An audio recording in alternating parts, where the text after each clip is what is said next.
হরি ওম। জয় গুরু। আমাদের প্রাণের ঠাকুর শ্রী শ্রী স্বামী স্বরূপানন্দ পরমহংসদেবের অমৃত সম উপদেশ বাণী পবিত্র কর্মের পথে গ্রন্থ হইতে পাঠ। ত্যাগী ও মৃত্যু। জাগতিক ঐশ্বর্য ও মান-যশের কামনায় পদাঘাত করিয়া যিনি বিশ্ব কল্যাণে আত্মবলি দিতে কৃতধী হইয়াছেন, মরণ তাহাকে ভীত করিতে পারে না।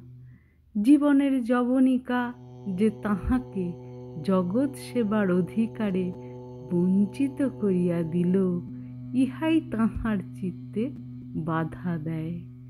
দেহ ধ্বংসে তাঁর আপত্তি নাই, দেহের সুখে তাঁর লোভ নাই, দেহের প্রতি তাঁর আসক্তি নাই।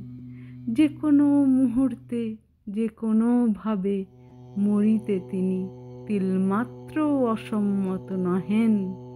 তথাপি তিনি যদি দীর্ঘ জীবন পাইতে চাহেন, তবে তাহার কারণ জগৎ সেবার দীর্ঘতর সুযোগের প্রতি লোভ। হিসাব করিয়া দেখিতে গেলে ইহাও দুর্বলতা, কিন্তু নিষ্কলুষ কর্মযোগীর এতটুকু দুর্বলতা ক্ষমার একান্ত অযোগ্য নহে। হরি ওম। জয় গুরু।